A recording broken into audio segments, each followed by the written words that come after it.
நல்லா பைத்தியம் தான் பிடிச்சிட்டேன். அந்த சிவ அப்புறம் பைத்தியம் பிடிச்சி போச்சு. சாமின்னு வந்து நின்று எல்லாரும் ஊரில் எல்லாரும் பைத்தியன்றாங்க. எனக்கும் தெரியுது நான் பைத்தியம் ஆயிட்டேன். ஏன்னா ஒன்றுமே புரியல. நான் சாயங்கால நேரத்தில் போய் பல் வளர்க்குறது. நான் என்ன பண்ணுவேன், நான் பொழுது விடுது எல்லாம் பல் வளர்க்க என்ன பண்ணுவாங்கன்றான். நான் சுத்தமாக பைத்தியம் முடிவு பண்ணிட்டேன். காலையில் சாயந்தரமும் ஒன்றும் தெரியல இருக்க போய் பல் வளர்க்குது. அப்புறம் சாப்பிட்டேன்னு கேட்டால் சாப்பிட்டா அப்புறம் ஒரு 2-3 நாள் சாப்பிடாதே இருந்திருக்குன்னு எனக்கே தெரியல. அதெல்லாம் சுத்தமாக பைத்தியம் ஆகிட்டேன். எனக்கே புரிஞ்சிச்சு, ஆஹா நம்ம பைத்தியம் ஆகிட்டோம். அதான் சொன்னார் பைத்தியம் இல்லை, இந்த சிவ பக்தர்களுக்கு 5 நிலை வரும்.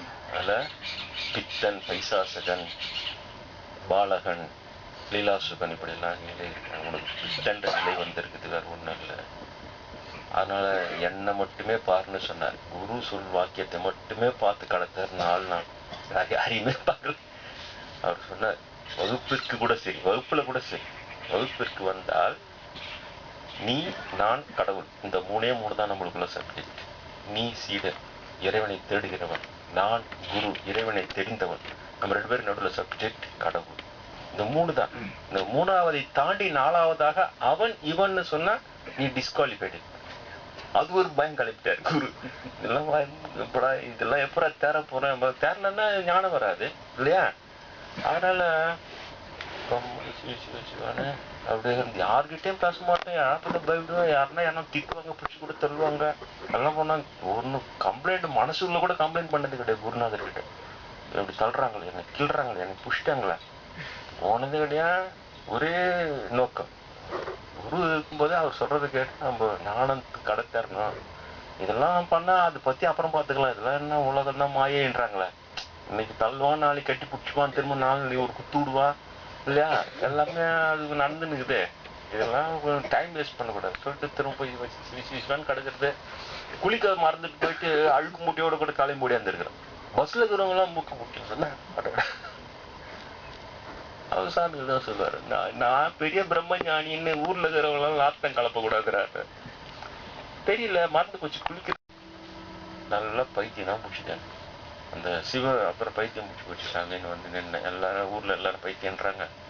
எனக்கும் தெரியுது நான் பைத்தியம் ஆயிட்டேன். ஏன்னா ஒண்ணுமே புரியல. நான் சாயங்கால நேரத்துல போய் பல் வளர்க்குறது. நான் என்ன பண்ணுவேன், நான் பொழுது விடுது எல்லாம் பல் வளர்க்க என்ன பண்ணுவாங்கன்றான்.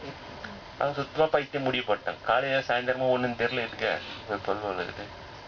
அப்புறம் சாப்பிட்டேன்னு கேட்டால் சாப்பிட்டா அப்புறம் ஒரு 2-3 நாள் சாப்பிடாதே இருந்திருக்குன்னு எனக்கே தெரியல. அதெல்லாம் சுத்தமாக பைத்தியம் ஆகிட்டேன். எனக்கே புரிஞ்சிச்சு, ஆஹா நம்ம பைத்தியம் ஆகிட்டோம். அதான் சொன்னார் பைத்தியம் இல்லை, இந்த சிவ பக்தர்களுக்கு 5 நிலை வரும். அதில் பித்தன், பைசாசகன், பாலகன், லீலாசுகன் இப்படிலாம் நிலை. உங்களுக்கு பித்தன்ற நிலை வந்திருக்குது, வேறு ஒன்றும் இல்லை. அதனால என்னை மட்டுமே பாருன்னு சொன்னார். குரு சொல் வாக்கியத்தை மட்டுமே பார்த்து கடத்தார் 4 நாள். யாரையுமே பார்க்கல.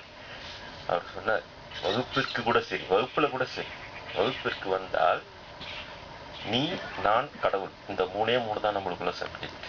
நீ சீடர், இறைவனை தேடுகிறவன். நான் குரு, இறைவனை தெரிந்தவன். நம்ம 2 பேரும் நடுவில் சப்ஜெக்ட் கடவுள். இந்த 3 தான். இந்த 3ஆவதை தாண்டி 4ஆவதாக அவன் இவன்னு சொன்னா நீ டிஸ்குவாலிஃபைடு. அது ஒரு பயம் கலப்பிட்டார் குரு. இதெல்லாம் எப்படா தேர போறேன், தேரலன்னா ஞானம் வராது இல்லையா? அதனால அப்படியே யார்கிட்டயும் பேச மாட்டேன், யார்கிட்ட பயப்படுவேன், யாருன்னா என்ன திக்குவாங்க, பிடிச்சி கூட தள்ளுவாங்க. அதெல்லாம் போனா ஒன்னு கம்ப்ளைண்ட் மனசுக்குள்ள கூட கம்ப்ளைண்ட் பண்ணது கிடையாது குருநாதர் கிட்ட. இப்படி தள்ளுறாங்களே, என்னை கிள்றாங்களே, என்னை புஷ்டாங்களே, போனது கிடையாது. ஒரே நோக்கம், குரு இருக்கும்போதே அவர் சொல்றதை கேட்டு நம்ம ஞானத்துக்கு கடத்தரணும். இதெல்லாம் பண்ணா அதை பத்தி அப்புறம் பார்த்துக்கலாம், இதெல்லாம் என்ன உலகம் தான் மாயேன்றாங்களே. இன்னைக்கு தள்ளுவான், நாளைக்கு கட்டி பிடிச்சிப்பான், திரும்ப நாளை ஒரு குத்து விடுவா இல்லையா? எல்லாமே அது நடந்துனுக்குது. இதெல்லாம் டைம் வேஸ்ட் பண்ணக்கூடாது சொல்லிட்டு திரும்ப போய் விசுவான்னு கிடக்கிறது. குளிக்க மறந்துட்டு போயிட்டு அழுக்கு மூட்டையோட கூட காலையும் முடியாந்துருக்கிறோம். பஸ்ல இருக்கிறவங்க எல்லாம் மூக்க முக்கியம் சொன்ன அவர் சாமி தான் சொல்லுவாரு, நான் பெரிய பிரம்ம ஞானின்னு ஊர்ல இருக்கிறவங்க எல்லாம் லாத்தம் கலப்ப கூடாதுறாரு. தெரியல, மறந்து போச்சு. குளிக்க